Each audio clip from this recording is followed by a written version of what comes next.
पुठवारनि खे ऐं असांजा प्यारा महिमान जेके कई आया आहिनि, ख़ुसूसन शाहदरती यूनिवर्सिटी जा वाइस चांसलर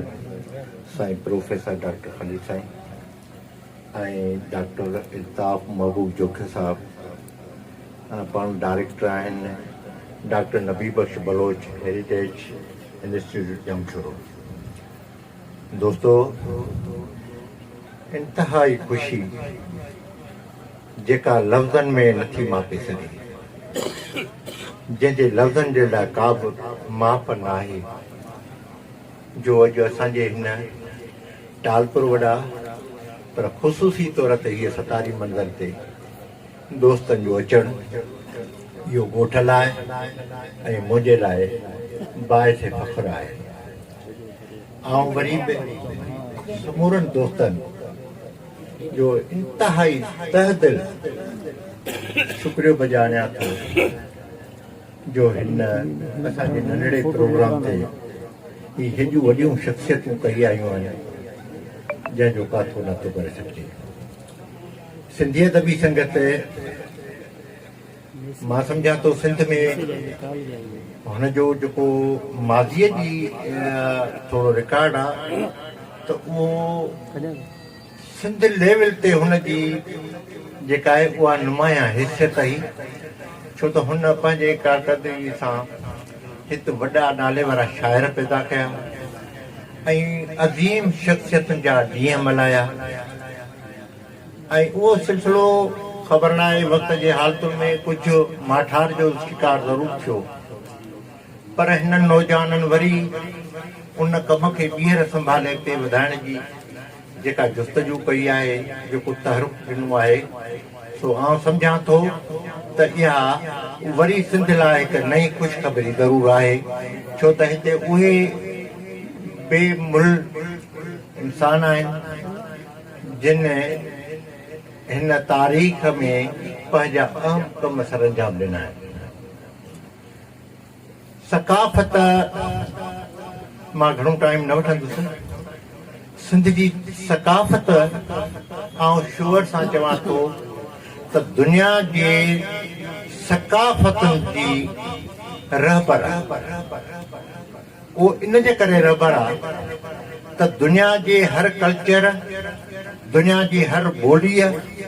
दुनिया जे हर मज़हब हिन खिते ते पेर पातो आहे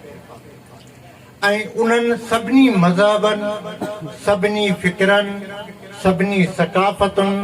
सभिनी ॿोलियुनि जॾहिं हिन धरतीअ ते क़दम रखियो आहे त उहे सभु सकाफ़तूं पंहिंजनि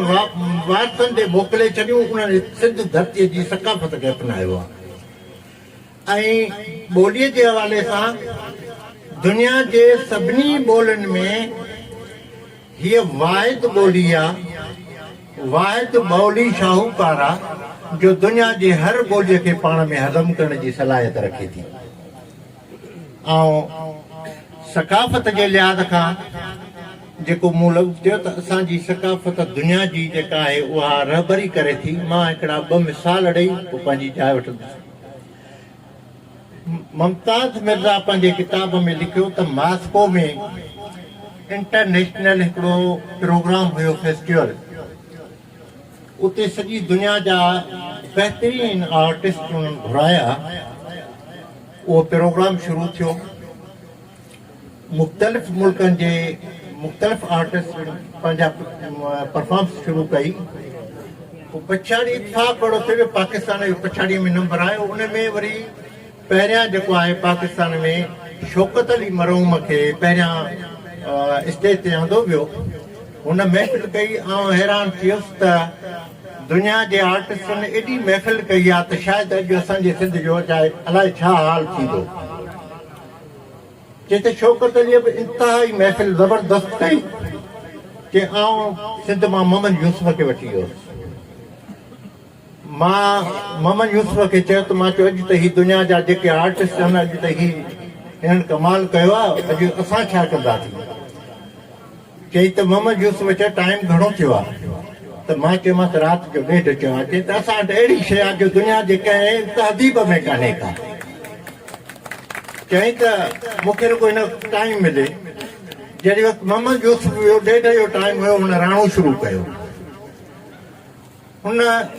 35 मिंट राणे में वता ऐं हुन जेके राजदारीअ जा जेके आलाप ॾिना चए त आउं त रुॻो ॾिसां पियो त ॻाए छा थो जेॾी महिल महफ़िल पूरी थी त बिल्कुलु ख़ामोशी थी वई 10 मिंटनि ताईं कंहिं बि माण्हू ताड़ी न वॼाई आउं चयुमि त हीउ छा थी वियो चए त 10 मिंटनि खां पोइ जॾहिं ताड़ियूं वॻणु शुरू थियूं त उहे 15 मिंट ताड़ियूं वॻियूं ऐं वॾी ॻाल्हि आहे त स्टेज ते वेठे शौक़त ॾी ॿियनि दुनिया जे आर्टिस्टनि अचे यूसुफ इहे गले ते चुमियूं ॾिनियूं त में वरी पहिरियां जेको आहे पाकिस्तान में शौक़त अली मरहूम खे पहिरियां स्टेज ते आंदो वियो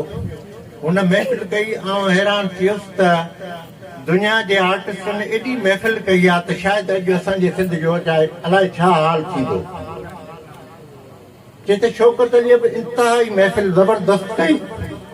कि आउं सिंध मां मोहम्मद यूसुफ खे वठी वियुसि मां मोहम्मद यूसुफ खे चयो त मां चयो अॼु त हीअ दुनिया जा जेके आर्टिस्ट आहिनि अॼु त हिननि कमाल कयो आहे अॼु असां छा कंदासीं चई त मोहम्मद यूसुफ चयो टाइम घणो थियो आहे